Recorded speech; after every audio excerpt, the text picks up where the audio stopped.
Welcome to Mystery of the Soul. I'm your co-host Erin, and I'm joined by my friend Leo, a psychic medium and Reiki Master.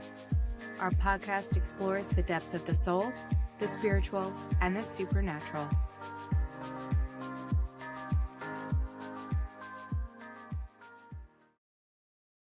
Hi, everyone. Welcome back.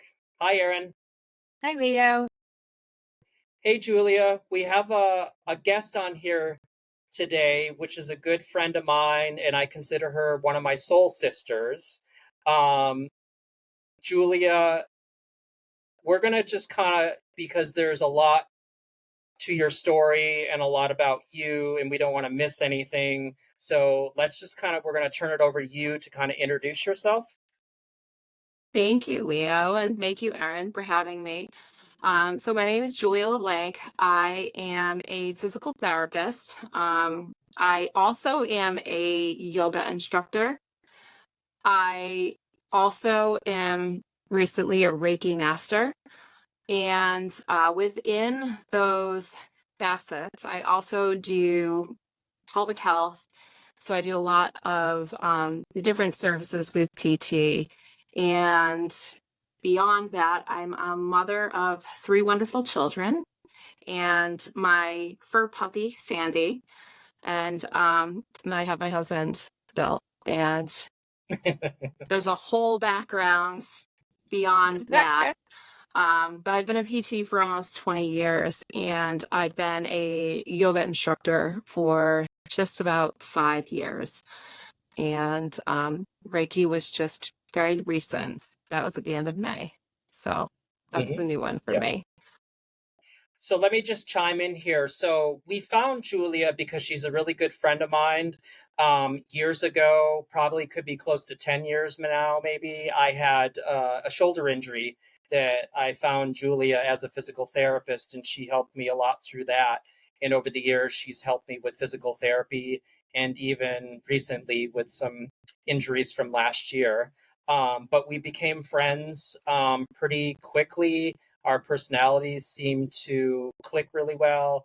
And one of the first things that I think kind of connected us spiritually is I got talking to Julia about being a medium. And I don't know if you want to kind of go from there, Julia. Yeah, I love that story because I tell it to a lot of people. So Leo had asked me if I knew anything about mediums. And my first thought was that he was asking if I knew anyone who was a medium, like trying to get some extra information. And I said, no, I don't know anyone but that's really interesting. And he explained that he was a medium. And I was like, oh, that's really cool.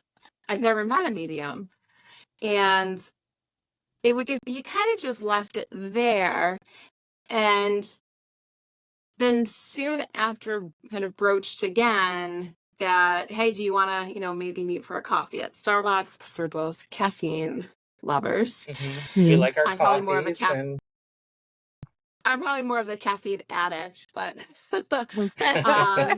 so, we met at Starbucks, and he actually had a few people that were trying to come through in various ways, and no one that was very close with me, but was close with people that I knew. And the funny thing is that I had recently read a book called Waking Jules, and it was about a woman named Julia who became, or more, not became, but she found the connection that had been present for the majority of her life when she was just about 40 years old. And that aligned really well with where I was at in my life. We both grew up Catholic, and so there was a strong religious background. And for me, and I know that this is one of the things that we'll probably end up talking more about, but for me, that was something that was always a very taboo thing within kind of the Catholic Church. And this book kind of broke down some of those barriers for me, that it's always allowed me to, I've always been very non-judgmental. I don't hold a lot of judgment for people because I don't feel that it's my place to do so. But this book just kind of aligned even more with me in that it was something that it is okay. And it was something that this woman, Julia, had done some homework and wanted it to be okay and wanted things to align well for her. So when Leo had this conversation with me, I was already kind of prepared. The universe was just working its magic. I was already Divine timing. prepared to be to be open and accepting of the fact that somebody needed to come through and that I was a safe place to do that through Leo. And I was able to actually help a family member with something medically because of some of the information that was passed. And that was really cool for me. So yeah, that was a little bit of about how things kind of started, and then our friendship just it I would say that it quickly and very easily happened. Mhm. And I have even more stories to tell, but I don't want to talk too much straight off the bat. I'm so That's excited okay. you're here because I feel like Leo talks about you all the time in a great way. And every time he brings you up, and I'm like, oh, I'm going to like her so much. We're totally going to get along. And he's like, yeah, I think you guys will hit it off. And he's always just talking about what you guys are up to or chatting about. So I'm super pumped that you're here. And I think that's not a surprising story about Leo. I'd never heard that before, but like as you were telling it, I was like, yeah, okay, that makes sense. That sounds like Leo. So And it's really interesting, Erin, because even during one of the first podcasts that you guys did, I was driving, and as I was driving, you guys were talking about kind of like a tree-lined area and just it being sunny. And I was like, I'm literally living this right now. This is super cool. And there have been a lot of other things that have come about in the podcast that have really, it's still like, yep, okay, yep, okay. Yep.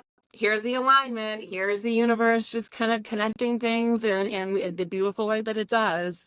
And it's been so much fun listening to you guys. And so being here is just really, I feel very honored. So thank you. yay. Oh, we're going to have such Hey. a good chat. So Yes, we are. you just became a Reiki master, right? I did. Okay. And Leo was your teacher, your, what's the phrase, Leo? Is teacher the right word? Teacher's appropriate. I Okay. call him Yeah. my mentor. Mentor. Okay. Yes. I love it. All right. So Leo's your mentor. So I guess I'm jumping in with the right first question. I hope that's okay. Yeah, go ahead. What has your journey been like through Reiki? Wow. Okay. So I first experienced Reiki with Leo during a session that I went in actually for a massage with him. And he asked if I would want to do some Reiki as part of that. And I said, absolutely. And I thought, all right, I got this. I've done my homework. I've got my background. I know my chakras. My sacral chakra is blocked. And it wasn't.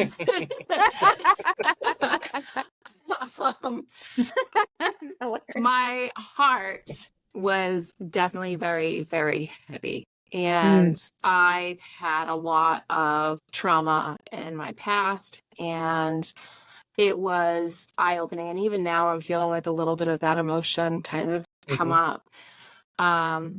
There was a lot. I had been through some domestic violence.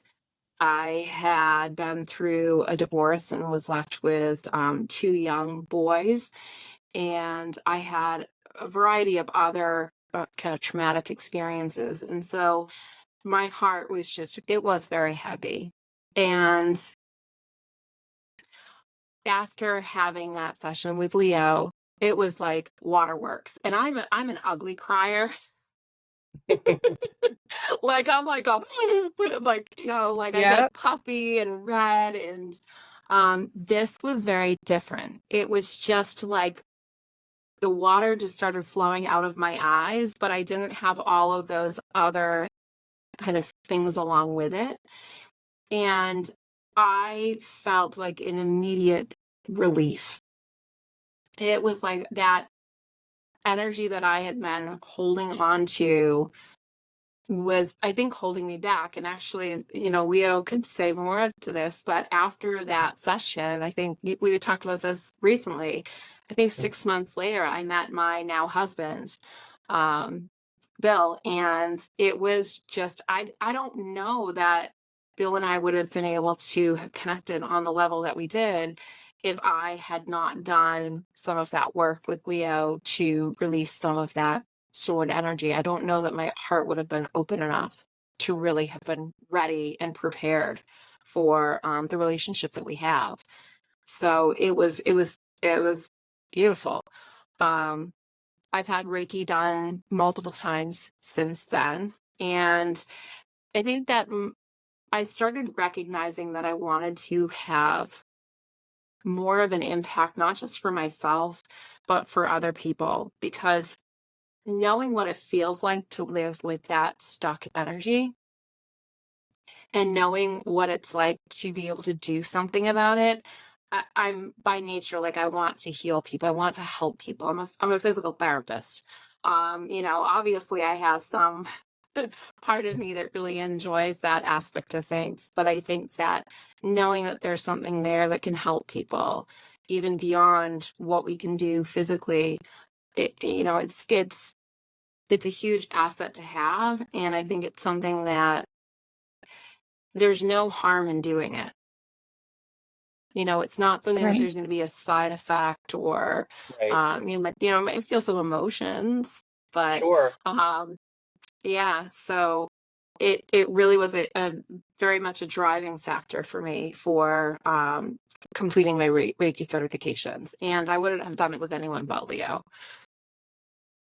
Thank you. Do you think that people know that energy is stuck? Like, did you know that the energy was stuck until it was released?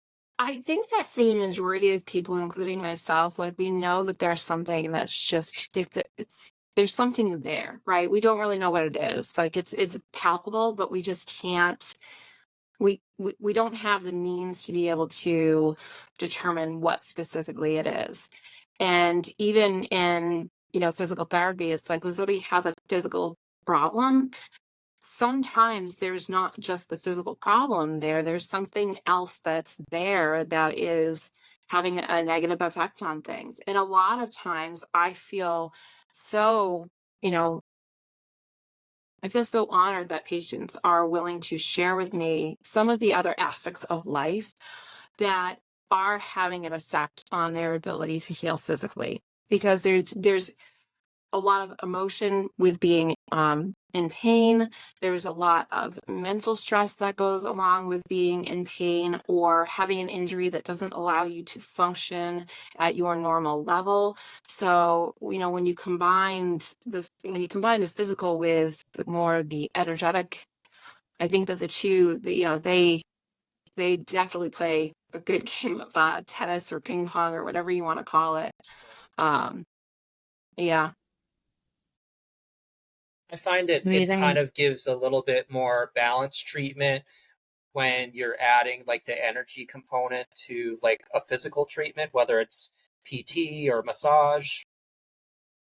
Yeah, and right now I'm in a setting where we're a medical office. So it's tough for me to bring in energy work, but the energy work that I've done on friends or family or through people outside of work, my workplace, the people that I've been able to do Reiki along with the physical work have done really well. And I have this absolutely crazy, bizarre story that I'd love to share.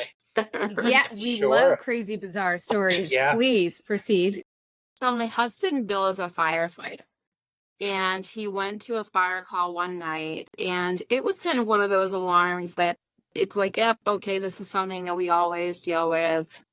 I'll rush in, clear it, and then go home. And he was surprised when he opened the door, and it wasn't a nothing alarm. There was actually a lot of smoke in the room. And he didn't have on all of his protective gear because it was just one of those like quick checks that happens very regularly. And he kind of kicked himself for it because he's like, I know better. Like, I never do this. He came home and God bless that man. He had the hiccups for like 6 hours straight and kept hiccuping. And we were getting the kids ready for bed. And he was like, I'm not going to go into the room. I don't want to disturb you. Why don't you take our daughter in and you guys at least get some rest? Because I don't know that this is going to stop. They didn't. They continued past the 6-hour mark. We thought they were done. He thought he had laid down in a way that would stop it, and they kept going. So I did a little bit of work to help his kind of diaphragm relax a little bit, work on some breathing strategies, getting his ribs moving a little bit differently. And we tried just about everything, and it didn't really do anything. So I said, can I try some Reiki? He's like, do whatever you want. I need this to stop. And so we did a Reiki session along with some more physical work, and the hiccups stopped. And he had about an hour of release, and they started again. 12 hours later, after a night's sleep, getting up in the morning, the hiccups still kind of going, I was like, okay, you know what? This time we're really hitting it. We're going for a full session. We're doing this. We did more Reiki. We did more physical work. And like that, the hiccups stopped. It was the most bizarre thing. And he was like, I don't know that this would have stopped if we hadn't done something about it. And whether it resolved it faster or it just allowed him to relax enough to not hold space for that energy anymore.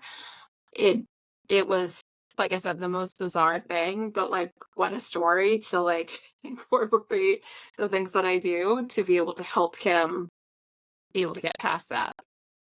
Yeah. That's so interesting. Yeah, it was weird. So that was actually leads to one of the questions I had for you, which we've already sort of been talking about, which is like the intersection between energy work and physical work. And I get that in your, let's call it your day job, right? It's more of a medical setting. It's not necessarily conducive at the moment to energy work as well. But do you have any other stories of like doing physical therapy work with energy work at the same time? And can you help the audience understand how they coexist or support one another, and like when it comes to supporting someone's overall well-being or healing? So I will share one thing that happened to me personally, having had Reiki done, and then I'd love for Leo to chime in because he's actually been a part of some of my intertwining between what I do for work and Reiki.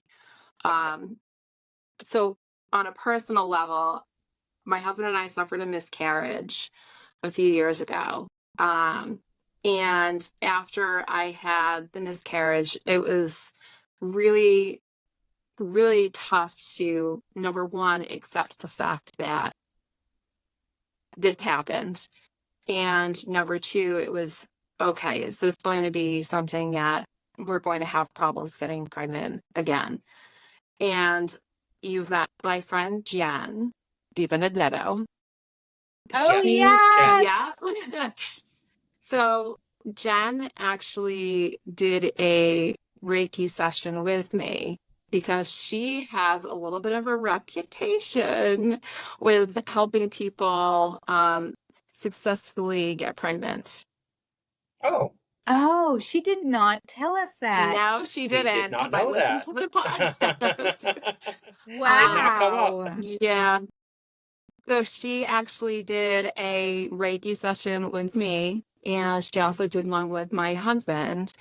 And 6 weeks later, we were pregnant with our daughter, River, who is here, and she's healthy, a healthy 3-year-old. So, and not only did she do Reiki on me then, but she also, after River was born, actually did Reiki on River per our request when she was just, gosh, maybe a couple months old. And Awesome. I will tell you, anybody who meets this little love, she's something else. There's something about her that is just, it's very, she's very connected. She's very aware. She's already very awakened. Her soul is it's a special soul. There's no doubt in my mind that, she was sent here as much for us as we were here for her. So, Mhm. yeah. Yeah. Well, And I couldn't ask for a better response or story to that. I mean, I am deeply sorry about your loss. I'm so sorry. But it yeah, is a beautiful story. and it's one of those things that, I really believe that our souls are connected for a reason. So this, little one that we haven't had the chance to physically meet, it was, I think, for us, a really good message, if you will, that, it really made us so much more happy and excited about, having River. So, um, at a time in our lives where Bill and I, we were just getting married, and we were kind of blending, myself and my two boys with Bill and just extending our family. I think that it was also like we really knew that we wanted to have another baby, and I think that little one was just the extra special. Like, I know you guys want it real bad. I'm gonna make sure you want it real bad, and I'm gonna make you work for it, but it's coming. So I love that. That's so beautiful. yeah. And And then then Leo, what's your story? Oh, sorry. So Julia, just like give me a little direction where you would like me to go with that. Do you have like a direction that you want me to talk about with that? so I think more so you encouraged me to go ahead and use my Reiki as a part of some of our sessions. And that's Oh, right. something that I felt really comfortable doing because it was you. And Yes. beyond that, I think there were a few things that popped up in those sessions that were kind of interesting because it wasn't all related to the injury that you were coming in for. No, not really. I Yeah. remind me because you were the one doing the Reiki, so I'm having trouble recalling what came up. Yes. So we actually identified some left-sided flank pain that turned out to be another stone. Oh, right. Yes. Yeah, so the kidney stone I was dealing with a few months back, Julia had picked up on it. We just didn't know that it was the stone, but she's like, "It's definitely something's going on here." Yeah. And and I found, in addition to that, I feel like it was shortly after one of your attunements for Reiki. It might have been Reiki 1 that you were working on my foot, and Yes. you, something said to you like, I'm feeling something. What am I, something's off here with my foot, and it was when you discovered the bone Yeah. is what I'm getting at. Do you remember? Yes. So is it okay with you, Leo, if I share a little bit more You have specifically? permission. You have my permission. Yes. Thank you. And so everyone knows, like, I just tend to be very conscious because of HIPAA, so our privacy laws and acts. So Leo had what we thought was a traditional ankle sprain. And there was something about it that just was not acting like an ankle sprain from my perspective. And we went through the process of getting a referral to see an orthopedic doctor, and the orthopedic doctor said, no, this is, ankle sprain, just keep working at PT. And Leo came back after that appointment and was continuing to have some issues with the ankle, just recovering in what I would consider to be kind of a more traditional way. And what we ended up finding was that there was another bone in his foot called the cuboid that was actually slightly displaced and was causing actually a lot of the A lot of issues issues. with his foot and ankle. And we were able to correct that. And it's taken a little while, but I'd say you're doing pretty well now. I'd say I'm doing pretty well. I mean, I'm not even wearing my ankle brace today. Yeah.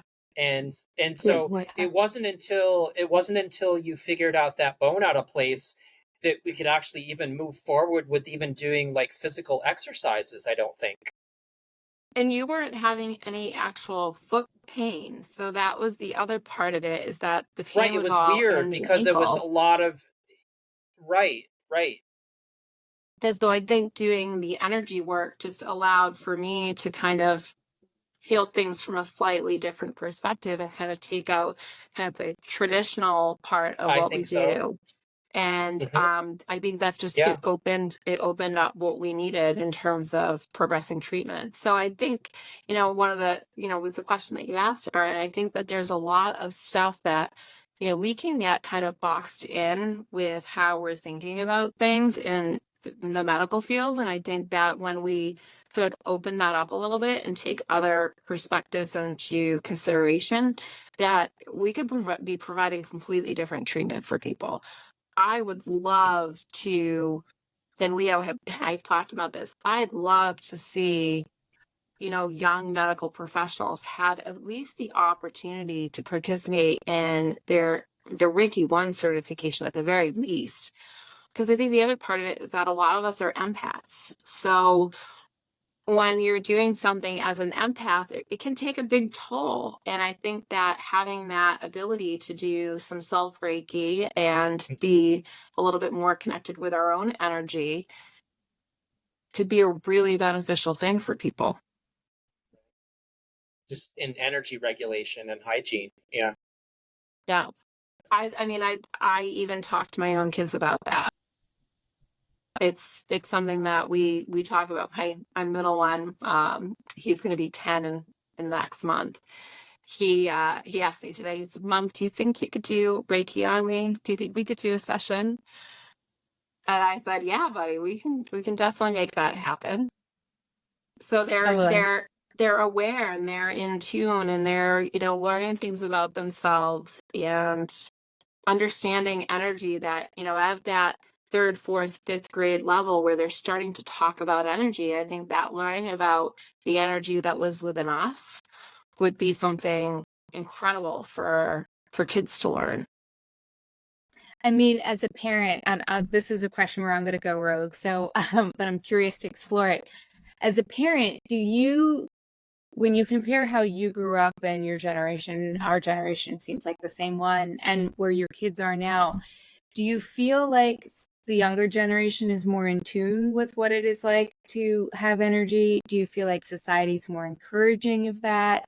Like, what's your perspective on that as a parent? I think that society has definitely become more accepting. I will say that growing up, I've had conversations with some of the friends that I grew up with. Um, I always had some level of being in tune with energy, even at a really young age. Um, my grandmother will tell people that I was 2.5 when she knew that I was going to be some sort of like healer. Because I would sit and massage her legs with this concoction of lotion and powder and make a wonderful paste and be like just massaging her legs and her feet. And it was something that I always felt like I wanted to be hands-on. I've always been very sensitive. I know that's something that has come up a lot in topics of conversation regarding, Reiki or even as a medium. Leo and I have talked, I'm very sensitive to energy. I'll walk into a room and be like, whoa, okay, I can't do this. I used to have panic attacks when I was younger. I think I would get bombarded and overloaded, and I would like, I can't, I need to step away from this energy. And even, I mean, laying in bed at night, I myself, like, I would be sensitive to the energies around me, and I would even have panic attacks laying in bed sometimes. Um, it's always been something that's been there.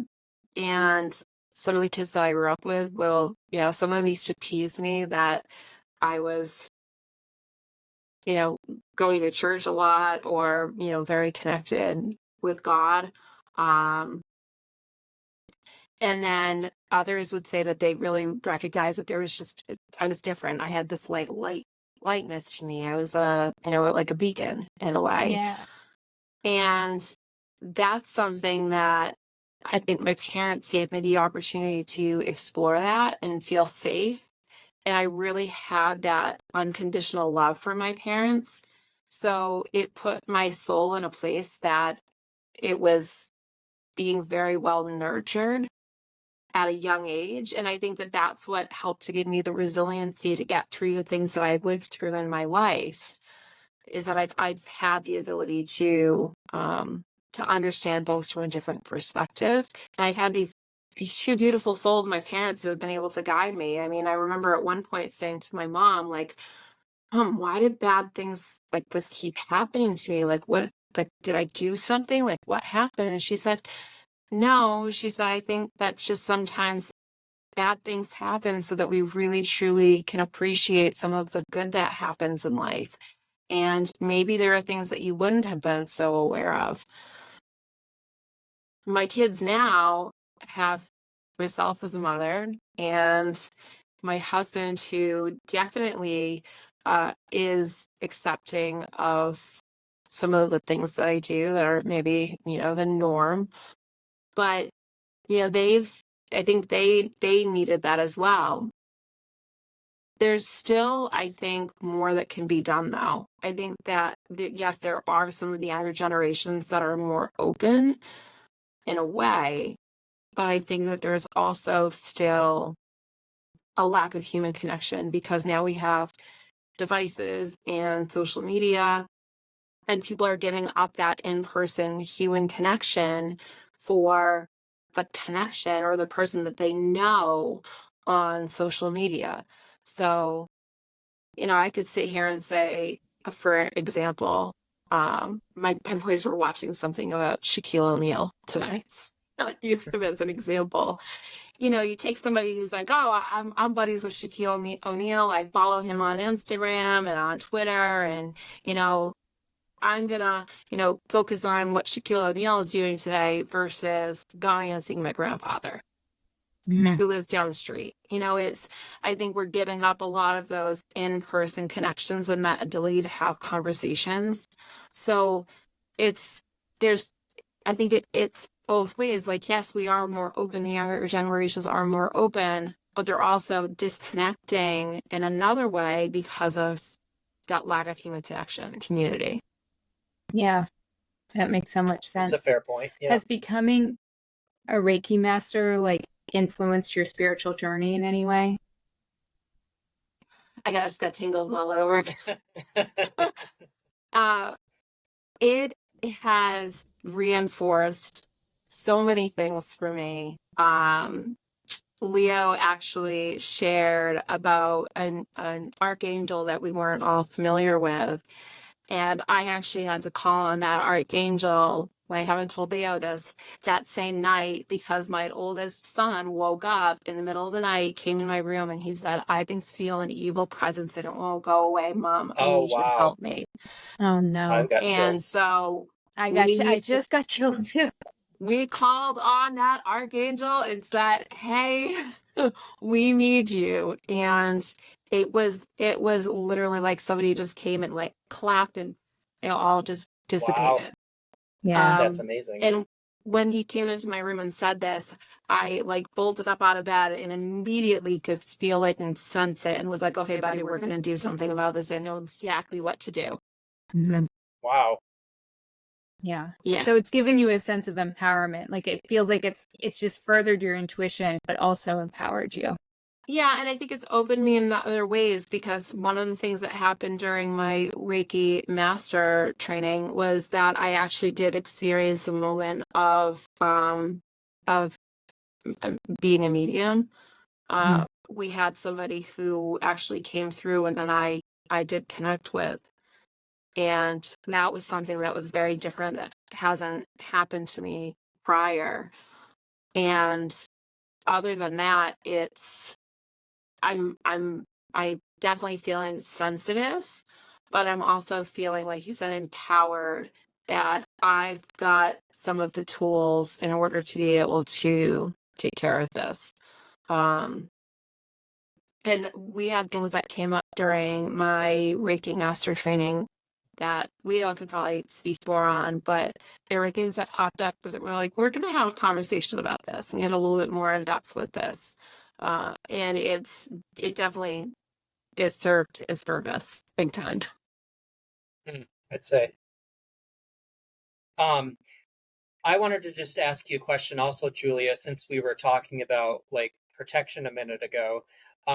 Could you share a little bit with us about the protection suit? Yes. What is a protection suit? So Leo has created this wonderful kind of script for kids, I would say more specifically, just because as adults, I think we can understand things. But I do think that this could be something that's applicable for just about anyone. Absolutely, We put on our Iron Man suit. So my oldest is very sensitive. He is very, very much aware. He wakes with night terrors, which has been happening drastically less than it was before. But he is, and he's had a lot go on in his life. My two boys are actually disconnected from their father. We haven't seen him in 4 years or heard from him. So, it's something that I think they both carry a lot with them. And I think it's tough because they don't, even though they're a little bit older now, they still don't fully understand why, why the parent is not there. So my oldest was having a lot of issues, falling asleep, worrying, staying asleep, waking up with these terrors. And so we go through the process of putting on his Iron Man suit. And it started initially with he's putting the suit on, kind of like you would see in the movie. And then just like in the movies, now it's just the Iron Man suit can activate. So it's not a step-by-step process anymore. It's kind of just like, zoop, it's on. Like, here we go, we're ready. And that's something that I think is really beautiful, because younger kids, we started this when he was, I think, 9. And he's almost 12. So we've been doing this for a while. Has it been that long? Yeah, I think maybe a couple years. Really? I think it's been like a couple years. Okay, I've lost track. So the concept of the suit too, I just wanted to kind of bring to the attention of people, like how the concept works is we're actually calling in the holy fire energy from the holy fire Reiki, and that basically fuels the suit and Yes. offers the protection by creating this, boundary with this suit, holy fire suit of protection, which is like an Iron Man suit for kids. Oh, So we talk about how it can keep negative energy away. that's amazing. I love that so much. How is he sleeping with the suit? Like, is that? It's like I said, it's made a drastic difference. Yeah. He'll still wake up at night, but he hasn't woken up in that kind of terror moment in quite some time. It's really been quite a long time. Yeah. And now he actually doesn't want to go to sleep without doing it. Without it. Yeah. Yeah. because he gets into the routine. I love that so much. I mean, protection is important. We've talked about that before on previous episodes. So that's really, yeah. So it sounds like another question I had for you, Julia, that we've also just organically hit on is how your family engages with your journey in spirituality, Reiki. And it sounds like it's completely open and everyone's supportive of that. But would you talk a little bit more about that? Like how your spouse interacts with the spiritual side, how your kids interact with it, any other family members that have come along the ride with you or maybe not come along the ride with you? We'd love to talk more about that. Yeah, I mean, my parents are always very supportive of what I do. My siblings, I think my sister and I are definitely a little bit closer than I am with my brother. But, they're all very supportive of everything. I haven't had any of them actually say, like, hey, can I do a Reiki session with you? My immediate family, my oldest, my middle, my husband, my dog, they all love doing Reiki sessions. And it's, I have, like I said, I'm blessed that I have people who are just very supportive. So,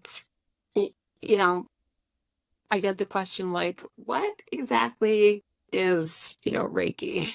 But I also get that question with, like, what exactly is pelvic health physical therapy? So it's kind of like, they're kind of used to me doing the different things, if you will. So I don't know that any of them would bat an eye about it, but I haven't gotten any kind of negative from anyone.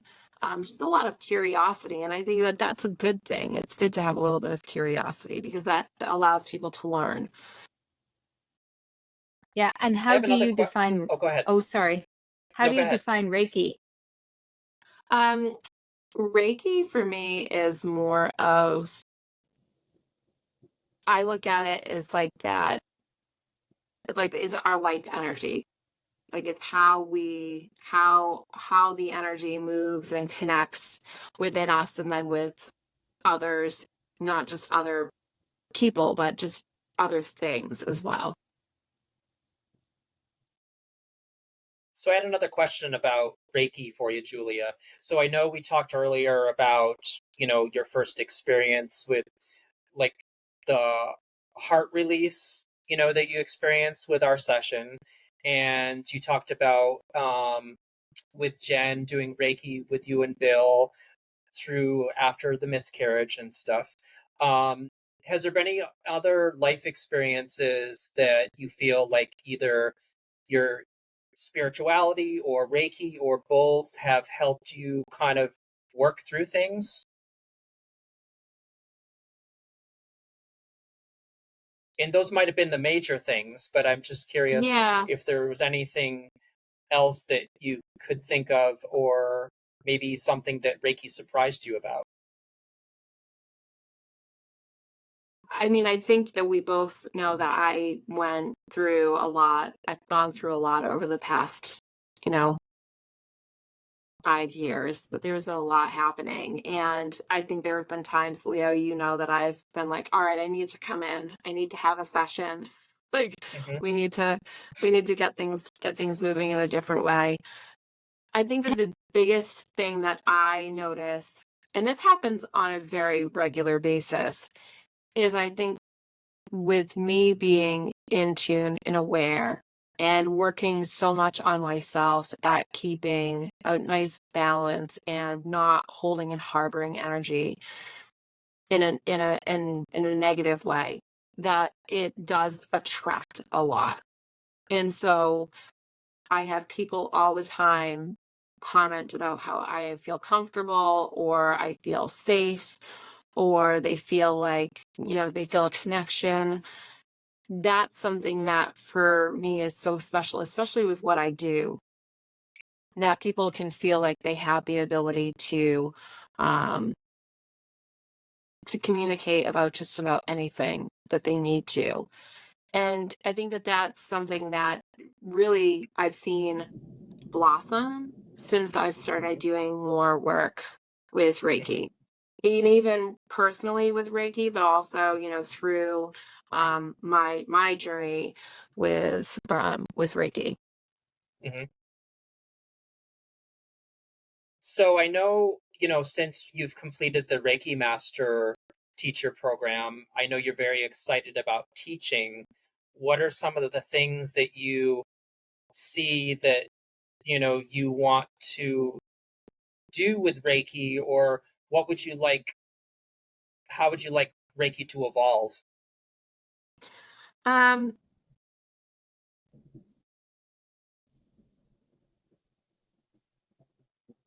so I think that I would love to, number one, have Reiki be something that is much more of like a norm. That if someone has a problem, that is not just going to their doctor, that they could go and that they could see, see someone for Reiki. I think that that's something that breaking down barriers about what Reiki is, having people be more informed about it. I like teaching. I do a lot of educating.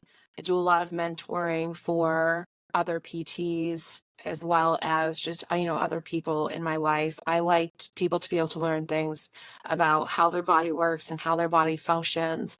And energy is a big part of that. Mhm. I'd love to see Reiki just be kind of the more norm. Mhm. And Leo knows I actually have been working on some book writing for kids. Really? Yeah, so I've actually already written. I'm just figuring out publishing about why mommy does yoga. So that's something that I'm working on from my love of yoga. And then one of the things that came up during my Reiki Master training is I'd also like to be like, why mommy does Reiki. So, and, branching off of that, of, all of the other things, but I'd love to, number one, start with educating our little ones, right? Because they are definitely much more in tune. They've had less stuff thrown at them through life. So if they can start having that awareness at a younger age, then maybe that could help them with some of the things that they'll be working through and processing during, their childhood and into their teens and into adulthood. Um, like I said before, I'd love to see Reiki as being offered to people in the medical field at the very least, because of a lot of the work that we do. Many people in the medical field are there to do it, to help people. We're empaths. We want people to help heal. So I'd love to see that as a part of an offering to a lot of people in the medical field. And then, beyond that, I think that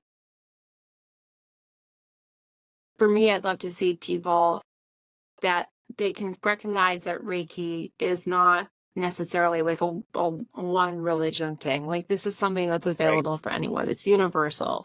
There are no exclusions. This is something, Reiki is inclusive, because just like I tell people, we all have a pelvic floor. We all are made of Right. energy. So, we're all made of it. So it's something that if we don't know about it and we're not educated about it and we don't understand it, it's going to be, I think, a disservice. Thank you. That's one Did you have thing a I'd love question, Erin? to, yeah, I did. That's one thing I'd love to see for the next generation is just giving them the vocabulary to talk about energy. I think we have it because we're so immersed in it and we just chose to pursue it, or it chose us, whatever you want to call it. This is not common vernacular, right? There are so many people in my life where if I talk about energy the way I talk about it with you, they're going to look at me like I'm nuts, right? And so, and that's okay, right? We're all on our different kind of our journey.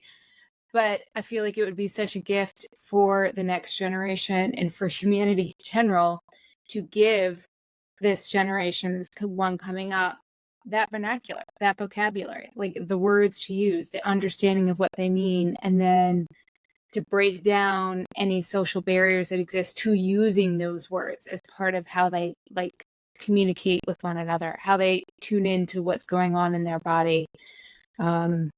I think that it would benefit the world greatly. And I would love to see that. So I have that same wish you do, Julia, to see more of that. And I feel like your book series will help do that, right? It will introduce that to them. If Abby were here, and we've talked about Abby before, she's my sister, and the reason we have this podcast, she's also a Reiki master, and her daughter calls, when she does Reiki, mommy's magic hands. And that's Yeah. that's And the I think language.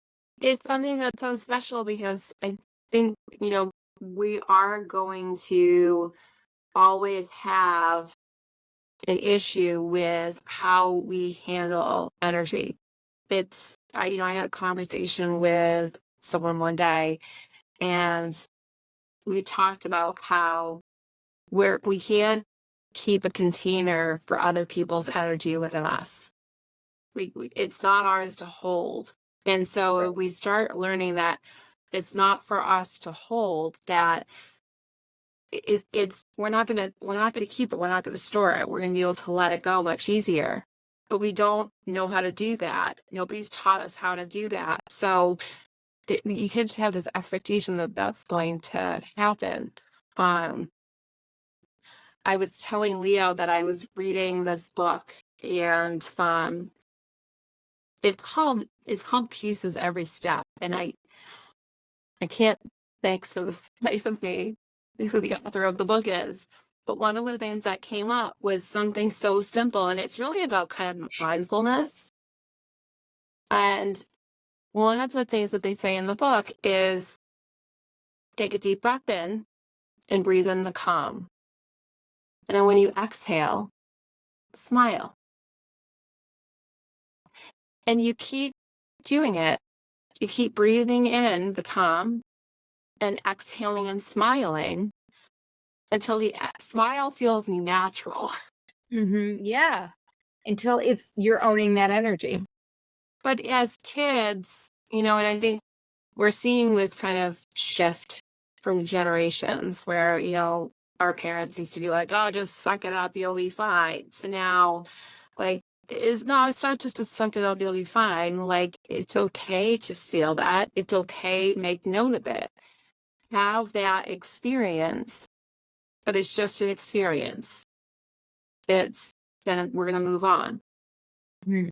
But there's no reason to rush through that experience.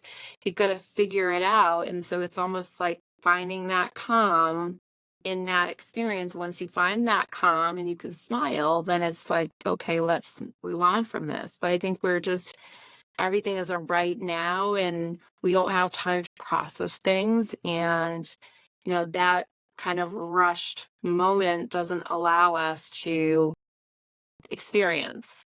Mm-hmm. So, it's one of those things that, like, my hope, like you were saying, is that we'll be able to start teaching some of these younger generations some of these useful tools and strategies, and just more of that vernacular of having it be common language. And I'd love to see them teach about how the energy moves through the body in school, because, we all know about, an object in motion. Yeah. But we don't know about the fact that, our body is constantly moving and going and doing, and it's because we're energy. Yeah. Yeah. I too had a Reiki session. I have a practitioner near me that I see who's amazing. I love her. And I started seeing her 6, 7, 8 months ago, something like that. And one of the questions I had asked you when we started this chat, Julia, was like, did you know that you had that step energy? Because I went into this Reiki session not knowing that I had this step energy. I had, just like you, a very significant heart release. And there was a lot of grief that was sitting in that heart chakra that I didn't know was there. Like, I knew that I wasn't as content as I always was. I knew that my life was filled with a lot of worry and concern. I didn't know that it was sitting in the heart chakra. I didn't know that it had to be cleared out. I didn't know I didn't know any of that until I went through this experience with that practitioner. And much like you, I've had them like gentle tears, right? Like not sobbing. Yeah. It's just like your body, right? And it was amazing. And a couple days after that experience, I felt more like myself than I had ever felt in a year, 2 year, 3 years. Like, you just haul that energy around with you. And sometimes you just gather it in. It's not mine to keep, right? But I'm going to pull it in and I'm going to hold it in. And I remember like wanting to tell everyone that this is a thing you should pursue for wellness. Like, it has changed how I was like living my life. But that would require me to then introduce these people to the concept of energy. And I already sort of intrinsically knew that that wasn't something they were going to engage in. And again, to each their own journey. But for those that I felt like were sitting on the periphery of curiosity, I was like telling them about this experience because it was so significantly life-changing for me to clear that out. And then in something that's more practical and more traditional, it tuned me into what I was doing on a mental level every day. Like, it tuned me into how I had got to that place, so that energy became stuck. So I could more proactively thwart it in my day-to-day activities, right? Like, I'd pause and say, this isn't mine to worry about, right? This isn't mine to take on. And so it gave me more long-term health, better prognosis, right? Because now I was paying attention to the behaviors that had gotten me to that place in the first place. So I loved your story, and I just wanted to share mine because I had so much empathy for it. Yeah. No, thank you for sharing that. And I think, one of the things that I heard recently that I loved, and I think that this falls really nicely, is I was in a course, and the instructor, when she was asked a question, but didn't, she knew that there could be multiple answers. I'm unattached. And it wasn't an I don't care or like I don't want to give you an answer. It's I'm unattached. I think that we very commonly attach to things and hold on to things and pull things in, that we don't know how to be unattached and to just exist. To just be present in the moment. We're always attaching to the next thought. We're always attaching to the next action. We're always attaching to, what happened yesterday or what happened tomorrow. Like, we don't just detach from things, and not in a negative way, but we just don't allow ourselves to be free from those things and just be. And so I think that that's where, both of our stories is we had that kind of like that thing there, that heaviness there, is that we had that attachment that we weren't letting go of or didn't know how to let go of or didn't even know it was there to let go of, right? But we were holding it. And so I think that that's the other part of it is just, I think having wonderful connections and having wonderful relationships, that we can have all of those things but still be unattached in a way where we can be, because then we get to, I think, experience more. Yeah. I think we can have deeper connections when we're not attached to every single thing. Yeah. I love that. I'm unattached. I'm going to use that. Yeah. And it's the first time she said it, I was like, oh, I don't know what to think about that. And then, as she used it a couple of times, I was like, I actually really like that. Like, I wrote it down and I was like, this is incredible. It's, here's this thing. I'm like, yeah, I see you. I hear you. I appreciate what you're saying. I'm not going to attach to it quite, but I'm going to take the things that are going to help me grow and learn and experience from it without fully diving in and then getting stuck there. Love it. Yeah, I thought it was really cool. So helpful. You've just helped everyone you heard that too. Amazing. Leo, what else do we have for Julia? Yeah, I have another question actually I was thinking of. So, Julia, I've known you for a while, so we know each other pretty well, and I've gotten to know Bill a little bit. Can you share a little bit what you've learned, I think, with, let's say, in your relationship with Bill, being in a partnership, what you've learned integrating your spirituality and Reiki and just all these different metaphysical things that, you might be into or talk about with a partner that, let's say, is not necessarily on that same path? Like, what have you learned with integrating that? They might not be on the same path yet.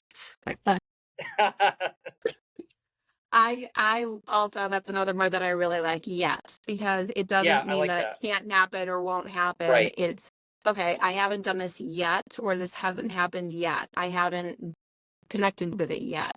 I think it's a powerful word because it means that there's possibility, but it means that just because it's not happening right now, that it's a failure. So I like the word yet. I do say that because I think that really at some point when you are like, for myself, I've been growing and growing and evolving, and I've been with partners that have not been there yet. And it doesn't mean that they're not going to be. It just means that at that moment with the two of us together, like it just wasn't the timing. And I think to stay in that moment would have done a lot of negative for me and a lot of negative Mhm. for them. You know, Bill definitely he's very deep. He's very thoughtful. He's very intellectual. He likes to know how things work. He likes to, you know, he'll say, like, he'll get into like the black hole on the internet looking for information about things, because he loves to know about things, and not just one, like all of the things. And I think that that's where, again, we were aligned very well. And we have both grown so much because he's able to support me because he wants to grow with me. And I want to continue growing and learning, and having a partner who's supportive of that is one of the most unbelievable gifts that I think we can get. So, you know, you can't force someone. I think that that's one of the big things. Like, you can't force someone. If you're with a partner who just doesn't align with you, you either have to be able to accept that and know that they're just not there yet, and might not ever be. And I think that if you can be at peace with that, that's fine. Or if it's just like, I need you to kind of catch up, or if you're not catching up, like, this is going to create a larger and larger rift or divide. I think that, you know, stepping back and recognizing that you know, that can potentially be good for both people. It's a tough one, because it's like I said, I've been there where I've had a partner who just is, you know, nowhere near that point. And it's like I say, like, I'm like this bright burning fire, and they're trying to like put, you know, water on me to like burn me out, like put me out. And it's like I'm just like burning brighter because I'm like, yeah, it's not enough water to stop this one. Not to Um, mention Bill. Not to mention Bill's a fireman. Right. yeah. Yeah. So, he knows that I get fiery. I'm pretty stubborn. I'm a big pain in the butt. So I'm the first one to admit that. But, you know, I think it's one of those things that it's also, we were really meant to be. We could talk even further about this, but I think we knew each other in past life. And I think that that's come out a couple of times in different experiences that we've had. But, it's, you know, we're in it for the long run together, and we both know that. I mean, we both want to, you know, kick each other some days. And grow together. But yeah, but it's something that I think that you can't expect growth to just be linear, and I think that growth that is linear for me is a little bit more scary. Thank you. I brought up the question only because, like, I feel like there's going to be people listening that are either have been in relationships or have been exploring their spirituality or Reiki or metaphysical stuff. And, you know, maybe they do have a partner, maybe they don't, but they maybe not sure how to navigate it. And I was just curious of your perspective. That's all. Yeah, I mean, I think that with anything, like if you're with a partner and they can't be supportive of you, experiencing or exploring something like that for me is again, it's scary because again, if you're looking at something that's positive, and I think all of this is positive, right?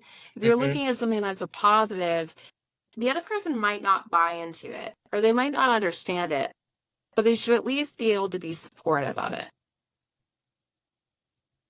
And I mean, I know plenty of people that they're in a relationship and one person is like here and the other one's down here. And it just, they're always going to be that way, but they're both okay with it. That's all right. That's comfortable. They're accepting of it. And that for me, that's the bigger part of things is that you both going to be comfortable with wherever you're at and both going to be able to be accepting of it. Yeah, and me and my relationship with Robin, like, I'm on this spiritual path and journey, and I can have all these unique discussions with you guys, but that's not her thing necessarily. But she supports me in what I do. She believes in what I do.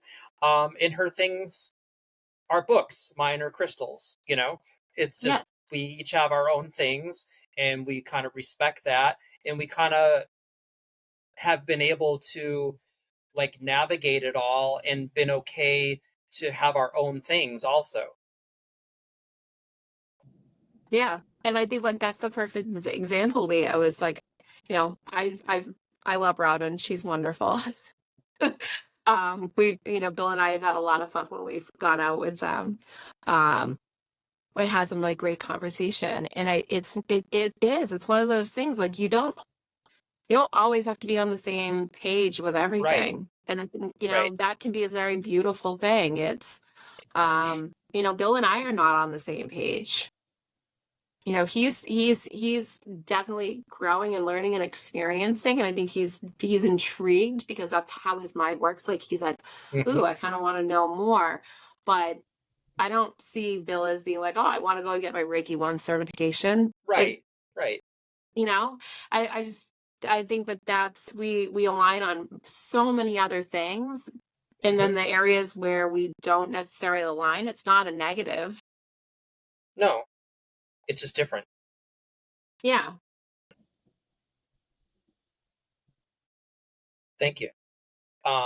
Yeah. Aaron, did you have anything else, or Julia, do you have anything else that we didn't talk about tonight that maybe something you feel is important to you, or something that maybe thinking about coming on tonight that you wanted to bring up? Um, I think one of the things that really is deep for me is people talk a lot about self-love. And it took me a long time to really think about loving myself. And it was always something that I was kind of the last. I wanted to make sure everyone else was okay, everyone else was taken care of. I could love everybody else all day. Like, I have no problem at all with that. I'm probably one of those people that, I'll use the word love, and people are like, whoa, isn't that supposed to be for like immediate family members or like the person that that you're with, you're dating, you're married to? And I'm like, well, no, I have love for everyone. I've always had love for everyone, even the people that I don't like. I still have love for them because there's a reflection that happens with that. I think that when you can see something in someone else as good or relatable in any way, shape, or form, I think that having love for others is super important. But I think it's also just as important to have love for yourself. I think further beyond that people they can have that love for themselves, but they might not like themselves. And so that's, a, a different kind of tier. But I think the deepest is when it comes to self-worth. Because I think you could Hmm. say, oh, I like myself, I love myself, but having that self-worth, I think is one of the most important things. And I've been on quite the journey. I went through a 200-hour teacher training for yoga. Like, I learned a lot about myself. Like, it's Right. not, you do a lot of reflecting and a lot of sharing. And it is sometimes definitely uncomfortable because you are getting to deeper parts of yourself. There's a lot of meditating, and that was something that I was starting to kind of tap into more and more. And then as I began doing more Reiki, it's like, okay, like I'm now recognizing that like I love myself. Yes, but now I'm actually starting to like myself. And I think that at this point in my life, like I have self-worth as well, because I'm understanding that like you can have self-confidence, you can have that self-love, you can, be super successful, but if you're not willing to take that time and really take care of yourself, like the self-care part of things, but if you're not bringing all of those together and kind of combining them, I think that there's that self-worth piece that's missing. And that for me is all of it. It's the self-care, the self-love, the self-like, the self-confidence. It's the kind of whole ball. And that's something that I think, again, taking that time, doing that energy work, not attaching to things that aren't necessary and not holding attachment to things that we don't need. I think that that allows us to get to the point where we can feel more of that. And that's opened so many doors for me in so many ways, different people, different opportunities. It's incredible. Great. I love that. If you could give someone one piece of advice to begin exploring self-love or self-worth, like one action step that they could take, what would you say? I'm going to go back to that book that I'm Okay. working on. Pieces every step? Yeah. And I think Okay. that it's that simple, like breathe in calm and then breathe out and smile. And I think that as you start to kind of feel that in yourself, I really see that as being very powerful, because if you're smiling, that is creating connections in the brain, Yeah. right? And when you're Yeah. truly smiling, you start to have those happy hormones are starting to be released. And I think once you start having those releasing and you're just experiencing things from a different perspective than maybe you were, that having that ability, like how many people really truly smile? Like I love smiling. Right. I think it's so powerful. It's if you see somebody and like you can be the worst mood and they're just brilliantly smiling and like happy, it kind of is like yeah, I want to smile. Like I like to be happy. And I think Yeah. that that's something that when you're just kind of smiling, like I did it with my kids the other day. We were at the store and they were like, ah, and I was like, okay, everybody stop for a second. They're like, what, Mom? It's like, I want everybody to breathe in, just be calm. And I want you to breathe out and smile. And like the first few times, they're like, oh gosh, it's like this. Wow, okay, like we're in the store. I'm smiling. Yeah. Like, keep going. Like, keep going. And I just kept saying it. Even my 3-year-old started. And it was amazing how it just kind of reset things. So I think that, again, it creates a little bit of self-reflecting. It creates a little bit of kind of tuning in. But that's, I think, a great place to start. And it's probably one of the best things that I've ever heard. Yeah. It's so I simple. I think that book is a great example for you, Julia, because I think that's actually a reflection of you, that message. Yeah. Yeah. I think that's why it resonates so much. We'll put the book and the author in the show notes for people. So we'll get that covered. No, it's a super easy read. It's very like short, sweet, to the point, but it is just, again, like taking steps towards finding like mindfulness and everyday moments And it's just, it's really, it's beautifully written, very simple, and seems like the silliest thing, but like, you know, you're washing dishes and it's like, oh, to wash dishes. But, you know, you take a moment and, you know, they say like having that moment where you're feeling like warm water running over your hands and you're just noticing that water and like the soap and like, oh, this is, you know, this is a dish. I get to eat off of this. That means that I have food. You know, it breaks it down in such a simplistic way that's so, again, it's beautiful. Being present in that moment, taking pleasure in those simple things. And I think that's, again, that unrushed, calm, unattached, present, Mindful. and again, not thinking about what's happened, what's going to happen, just what's happening right now. Good message. Seems like a beautiful place to end, right?